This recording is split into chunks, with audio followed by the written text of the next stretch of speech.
Hi, this session we're going to talk about health disparities, diversity, and cultural competence, how these ideas have come into play in public health. So the concept of race, we know from research that there is minimal biological significance. Outside of a few health conditions that might be tied to race, there is really very little differences among races in terms of our biology and our maximum potential. And ethnicity is defined or is described. We share our history. We have a sense of identity with our cultural groups and our ethnic groups. And our roots are from the ethnic groups that we have defined. It's interesting, in different countries, the CDC had a project on race, I would like to say maybe 5, 6, 7 years ago. And I remember one particular person I know was working on the project, and they were saying in other countries how ethnicity is defined and how they categorize that. And there's a lot of variation. So as we learn to identify different ethnic groups, different races, we also begin to understand in the 80s that there are clear differences in terms of health trajectories and outcomes among the different groups. And so one landmark report is the Black and Minority Health Report of the Secretary's Task Force from the Department of Health and Human Services. That came out in 1985. Then it persists and we look in a different way, different unique perspectives. And the next report, Unequal Treatment, Confronting Racial and Ethnic Disparities in Healthcare. This was another really big report that shifted our ways to say we shouldn't have such disparities in health. And so the goals of these initiatives were to reveal that we have to determine why these disparities exist and how we can move forward with evidence-based strategies and programs to address these problems and ameliorate health disparities, eliminate them. So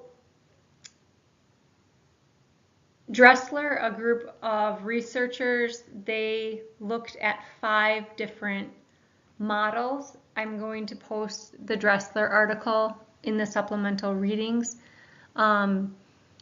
The first model looks at racial genetic ways to try to explain health disparities. We can apply the health behavior model to say, do certain groups of people have health behaviors that are ingrained in their cultural fabric or their habits and rituals? We can also approach health disparities by looking through a socioeconomic status kind of pathway. Is the resulting health disparities a function of class and earning income, medium, all of those things, how home ownership, etc. Another perspective is the psychosocial stress model, that perhaps this is race a cause of stress that manifests itself and leads to poor health outcomes. And then the final one is a structural constructivist model, which looks at different layers. This starts to get into the multiple levels of influence that may be beyond the group membership or race and ethnicity groups.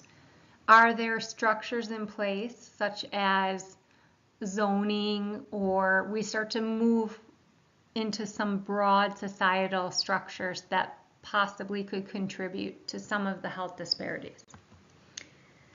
Another notion is cultural competence, and I don't know if it's as important or as big of an idea as it has been in the previous 2 decades or so, when a lot of corporations and workplaces had to have cultural competence training and ensure a culturally competent workforce, for example. But it's really this particular model, it describes a continuum where at the earliest point you have cultural destructiveness, and then you move, and the next stage, so to speak, is cultural incapacity. You move forward into cultural blindness. Then we move even further into pre-competence. We get into basic cultural competence and cultural proficiency. When we have cultural proficiency, we can then really start to empathize and have cultural sensitivity of diverse groups. And so here's another way to look at this continuum that was just described in the previous slide. So cultural destructiveness is the first point where differences are problematic, and this creates a hierarchy where one culture is going to be superior. And then moving, the next stage is cultural incapacity, where groups lack awareness and skills. It perpetuates stereotypes that are generated. And then there's a sense of paternalism for the groups that are not the dominant group. But it's not there's an air of superiority, but it's not as strong as it is with being in the stage of cultural destructiveness.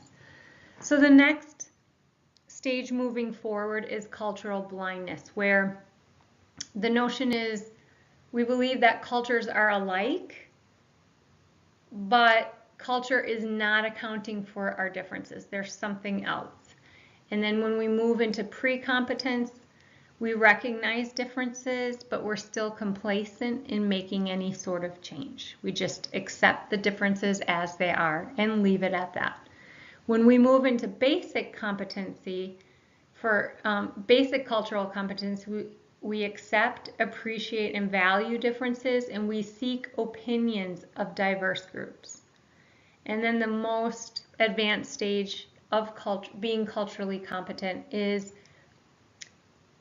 that we are trying to get those who are ignorant and less educated about differences in groups to dispel any unfair, unjust presuppositions about groups that can perpetuate stereotypes and lead to incompetence and racism. And when you're in advanced cultural competence, you are seeking to interact with diverse groups, and then you get into the sensitivity where you can actually empathize and know that these differences are not real. There are truly no health differences. We can all obtain and live maximal and achieve maximal health outcomes. That regardless of our cultural, racial, ethnic heritage, we can all achieve health and well-being. So, social construction of cultural diversity in public health, we measure this in the public. It is a huge social issue. It continues to be. I think about the police violence and their treating of minorities and the multiple protests for trials that have come to light in just the past year or so. We look at core values. We consider humanitarianism, universalism, altruism, because our principles of public health is to do the greatest good for the greatest amount of people. It is to work with those that are vulnerable. And that's our code of ethics and our principles of practice that we apply.